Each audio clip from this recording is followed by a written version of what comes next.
मंत्री माणिकराव कोकाटे यांनी एका कार्यक्रमात महायुतीचा फॉर्मॅट मांडलाय। आमचे पीएस आणि ओएसडी सुद्धा मुख्यमंत्री ठरवतात। आमच्या हातात काहीच राहिलेले नाहीये, त्यामुळे आम्हाला काम करावंच लागेल अशी प्रतिक्रिया माणिकराव कोकाटे यांनी दिली आहे। अजय बोरसे यांनी शिवसेनेबाबत प्रतिक्रिया दिली आहे। एकनाथ शिंदे यांची शिवसेना हीच खरी शिवसेना आहे, त्यामुळे एकनाथ शिंदेंकडे खऱ्या कार्यकर्त्यांना वाव आहे अशी प्रतिक्रिया बोरसेंनी शिंदेंबाबत केलेली आहे। तसंच ठाकरेंच्या शिवसेनेची काय अवस्था आहे हे आपण बघताय असं बोरसेंनी सांगितलं। मंत्री इंद्रनील नाईक संभाजीनगरच्या दौऱ्यावर होते आणि यावेळी संभाजीनगर शहरात बंजारा बांधवांकडून त्यांचा जोरदार स्वागत करण्यात आलं। दरम्यान त्यांनी गड किल्ल्यांच्या साफसफाईचा आढावा घेतला। संभाजीनगरच्या विद्रोही साहित्य संमेलनात धनंजय मुंडेंच्या राजीनाम्याबाबत ठराव झालाय। संतोष देशमुख हत्या प्रकरणाचा निपक्षपाती चौकशी होण्यासाठी नैतिकतेचा भाग म्हणून संबंधित मंत्र्यांनी मंत्रिपदापासून दूर राहण्याचा ठराव करण्यात आला। शिंदे सरकारच्या आणखी एका निर्णयाची चौकशी होण्याची शक्यता आहे। तत्कालीन शिंदे सरकारनं नोडल एजन्सी नेमणुकीबाबत निर्णय घेतला होता।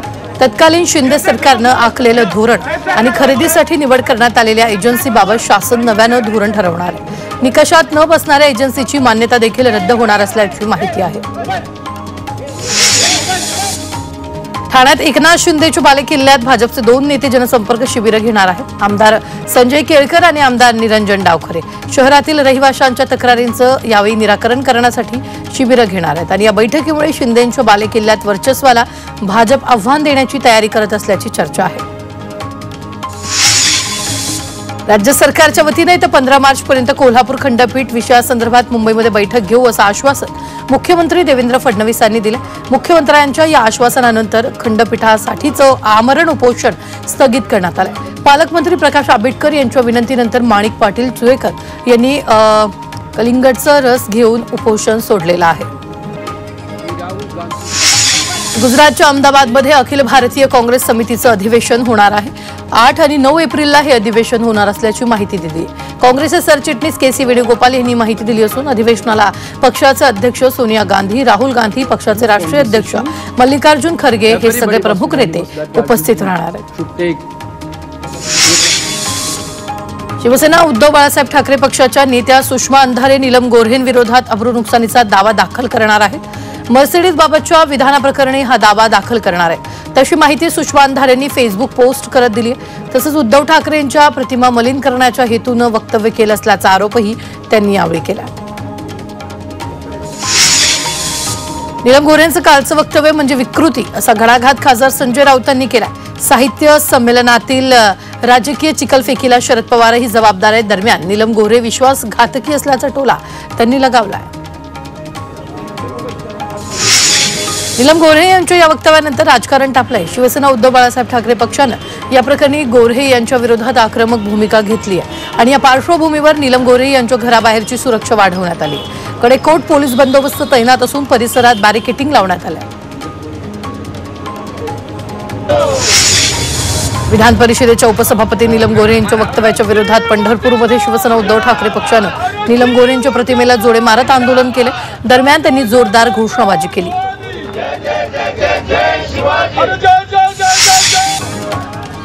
कर्नाटक सरकारच्या विरोधात सोलापुरात शिवसेना उद्धव ठाकरे पक्ष आक्रमक झालेला आहे। शहरातील 7 रस्ता परिसरात त्यांनी कर्नाटकातील बस अडवली। दरम्यान एसटीवर जय महाराष्ट्र असं लिहिलंय। तसंच कर्नाटक एसटी चालकाला बसमधून खाली उतरवून त्यांना हार घालत गांधीगिरी पद्धतीनं सत्कारही केला। साताऱ्याच्या वाईमध्ये महसूल विभागाकडून रस्त्याच्या कडेला असणारं अतिक्रमण हटवण्याचा निर्णय घेण्यात आला। याला मागासवर्गीय समाजानं विरोध केला। त्याच्या विरोधात वाई सातारा रस्त्यावर नागरिकांनी रास्ता रोको आंदोलन केलं। दिव्यातील जनता रस्त्यावर उतरली होती। अनधिकृत बांधकामाविरोधात एकीकडे प्रशासनानं कारवाईचा बडगा उगारलाय तर दुसरीकडे दिव्यातल्या नागरिकांनी आज प्रशासनाविरोधात आंदोलन केलं।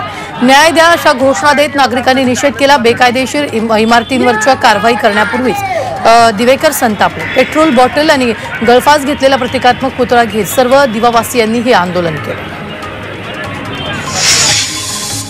लातूर जिल्ह्यात मुदत वाढीसाठी युवा प्रशिक्षणार्थी आक्रमक झालेत। प्रशिक्षणार्थ्यांनी जिल्हाधिकारी कार्यालयावर धडक मोर्चा काढला। जिल्ह्यातील जवळपास 4,500 युवा प्रशिक्षणार्थींवर सध्या उपासमारीच्या उंबरठ्यावर आहे। सरकारच्या युवा प्रशिक्षण योजनेअंतर्गत प्रशिक्षण पूर्ण केल्यानंतर त्यांना मुदत वाढ मिळाली आणि या मागणीसाठी मोर्चा काढण्यात आला।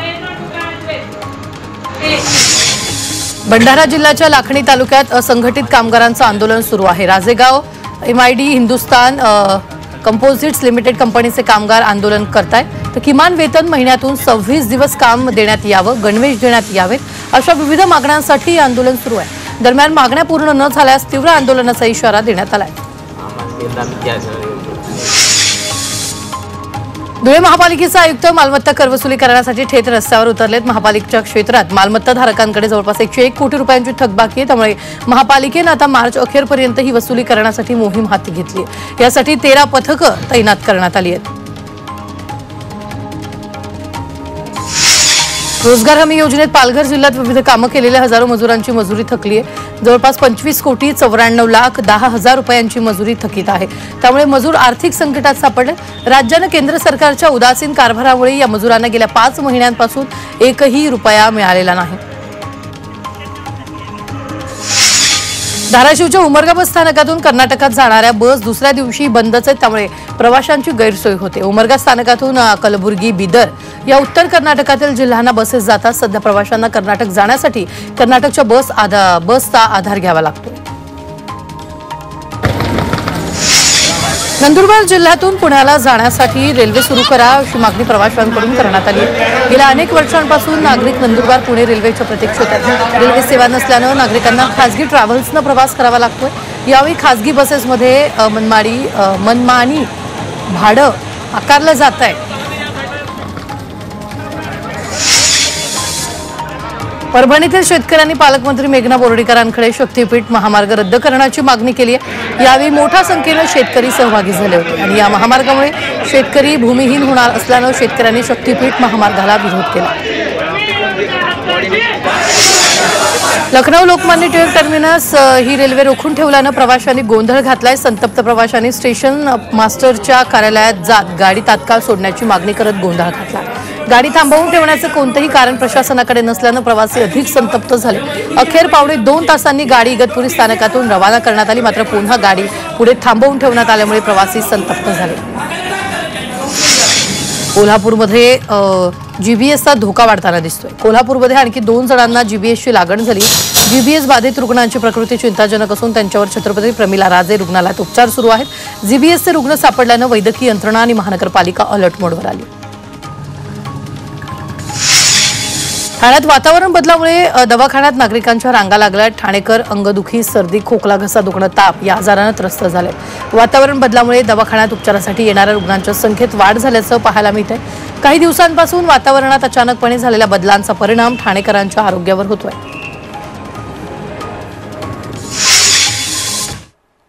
क्रिप्टोकरन्सी जगतात एक मोठ्या चोरीचा प्रकार घडलाय। बायबिट एक्सचेंजमधून तब्बल $1.5 अब्ज म्हणजे सुमारे 13,000 कोटी रुपयांच्या डिजिटल चलनाची चोरी झाली आहे। ही इतिहासातील सर्वात मोठी चोरी आहे। उत्तर कोरियाच्या हॅकर्सनं चोरी केल्याचा संशय आहे। नागपूर पोलिसांनी बाईक चोर टोळीला गजाआड केले। या प्रकरणी 5 जणांना अटक करण्यात आली। त्यांच्याकडून तब्बल 62 दुचाकी जप्त केल्या। त्यांनी या टोळीनं मध्य प्रदेशातील छिंदवाडा इथून दुचाकी चोरल्या होत्या। हिंगोलीत मुलीची छेड काढून जीवे मारण्याची धमकी देणाऱ्या बाळापूर पोलिसात ठाण्यात स्वतःच्या गळ्यावर ब्लेडनं वार केले आणि या तरुणाच्या विरोधात पोलीस ठाण्यात तक्रार देण्यासाठी तरुणी गेली असता तरुणानं हा प्रकार केला। या प्रकरणी पोलीस ठाण्यात गुन्हा दाखल करण्यात आला।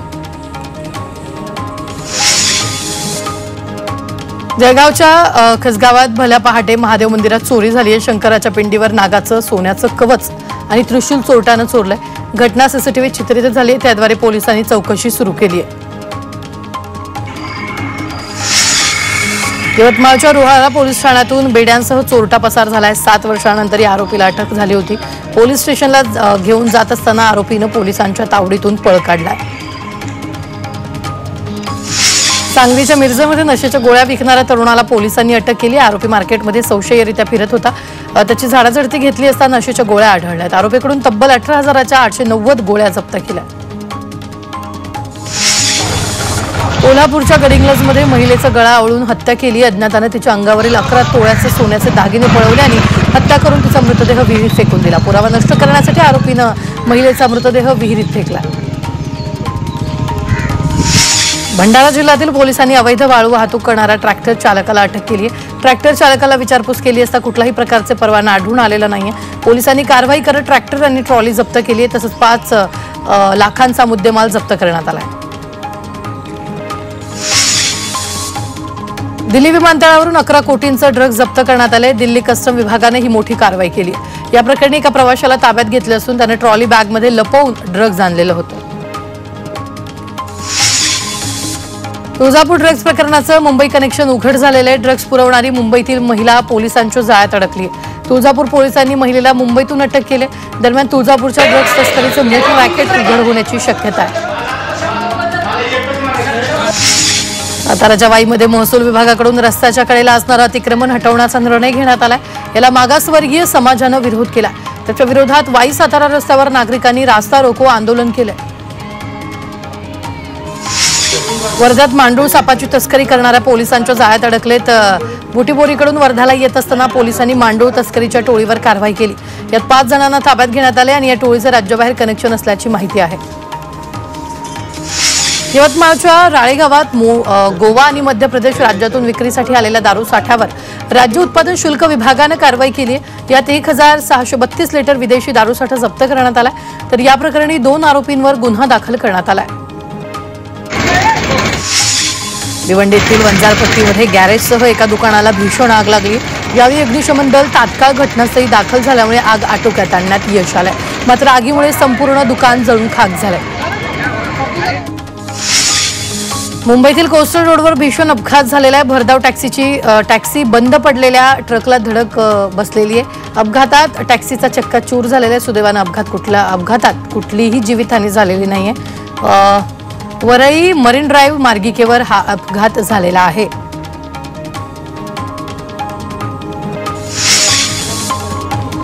बदलापुरातील ठाकूरवाडीमध्ये गायीच्या वासराचं नामकरण विधी पार पडलाय। या नामकरण सोहळ्यासाठी संपूर्ण गावाला जेवण ठेवण्यात आलं। आपल्या गायीवरील प्रेमापोटी गुरुनाथ कडाळी यांनी हा आगळावेगळा कार्यक्रम आयोजित केला। अकोला अंजणगाव मार्गावर पोलिसांनी जनावरांच्या हाडांनी भरलेला टेम्पो पकडला। नाकाबंदी पाहताच काही अंतरावरच गाडी थांबवली आणि 2 आरोपींनी पळ काढला। या प्रकरणात पोलिसांनी मुद्देमाल जप्त केलेला आहे। शिक्षक भरतीच्या जाहिरातींसाठी मुदतवाढ देण्यात आली। आता 28 फेब्रुवारीपर्यंत जाहिरात देता येणार आहेत। शिक्षक भरतीसाठी हजारो उमेदवार प्रतीक्षेत आहेत। नव्या शैक्षणिक वर्षात सीबीएसईच्या शाळा जूनपासून सुरू होणार असल्याचं शिक्षण विभागाने स्पष्ट केलं। तर या वर्षात पहिलीच्या विद्यार्थ्यांना राज्य अभ्यासक्रम आराखड्यानुसार नवा अभ्यासक्रम लागू होणार आहे आणि अभ्यासक्रमाची आखणी सीबीएसईच्या धर्तीवर केलेली आहे। गडचिरोलीच्या गोंडवाना विद्यापीठात 26व्या महाराष्ट्र राज्य आंतरविद्यापीठ क्रीडा महोत्सवाचं आयोजन करण्यात आले। यावेळी मुंबई विद्यापीठ संघानं विजेतेपद पटकावले आणि या क्रीडा महोत्सवात मुंबई विद्यापीठानं 5 सुवर्ण, 6 रौप्य आणि 3 कांस्य पदकं मिळवली। मुंबई वाहतूक पोलिसांनी अपघात प्रवण असलेल्या 30 ब्लॅक स्पॉटची तपासणी करून सुधारणात्मक उपाययोजना राबवून कित्येक चालकांचे जीव वाचवले। त्यामुळे 2023च्या तुलनेत 2024 मध्ये अपघातांच्या संख्येत मोठी घट झाली आहे, अशी माहिती वाहतूक विभागाने दिली आहे। मुंबईत ग्रीन कॉरिडॉरमुळे अनेक रुग्णांना जीवनदान मिळाले। या ग्रीन कॉरिडॉरमधून रुग्णवाहिकेने हृदय, किडनी, यकृतासह 44 विविध अवयव रुग्णांपर्यंत अत्यल्प वेळेत पोहोचवले। आरटीओनं हायकोर्टात सादर केलेल्या प्रतिज्ञापत्रातून ही माहिती समोर आली आहे। मुंबई महापालिकेने रस्त्यांसाठी झिरो टॉलरन्स धोरण अवलंबलं। तर कंत्राटदाराच्या कामाच्या गुणवत्तेवर वचक ठेवण्यासाठी आणि काम नियोजित वेळेत पूर्ण करावेत यासाठी धोरण राबवण्यात येत आहे। या धोरणात त्वरित शिस्तभंगाची कारवाई केली जाणार आहे। मुंबई जलवाहतूक सेवा विकसित करण्याच्या प्रयत्नांना प्रत्यक्ष गती मिळते। मुंबई, ठाणे, वसई आणि कल्याण या भागांना जोडण्यासाठी ठाणे खाडी, वसई खाडी आणि उल्हास नदीला एकत्रित करण्याचा महत्त्वपूर्ण निर्णय घेण्यात आला। या प्रकल्पाच्या अंमलबजावणीसाठी आणि वॉटर टॅक्सी धोरण तयार करण्यासाठी सल्लागार संस्थेची नियुक्ती करण्यात आली आहे। मुंबईच्या दादरमधील शिवाजी पार्कमध्ये मार्च महिन्यात वृक्षारोपण मोहीम सुरू होणार आहे। महाराष्ट्र प्रदूषण नियंत्रण मंडळानं धुळीचं विस्थापन रोखण्यासाठी ओसाड जागांवर गवत लागवड करणार आहे। त्यामुळे धुळीच्या प्रदूषणावर नियंत्रण मिळणार आहे। मुंबईत गिरणी कामगारांचा 6 मार्चला मोर्चा निघणार आहे. मुंबईतच आपल्या हक्काची घरं मिळावीत म्हणून संयुक्त मराठी मुंबई चळवळीसहित गिरणी कामगार एकजूट संघटनेकडून मोर्चा काढण्यात येणार आहे. विधान भवनावर हा मोर्चा धडकणार आहे. नवी मुंबईच्या वाशीमध्ये सिडकोच्या घरांना नापसंती मिळते. लहान झालेला आकार आणि वाढलेल्या भरमसाठ किमतीमुळे वाशीमधील सिडकोची घरं रिकामी आहेत. वाशी ट्रक टर्मिनलच्या जागेवर काढलेल्या लॉटरीत फक्त 2651 घरच अर्जदारांना देण्यात आली आहेत.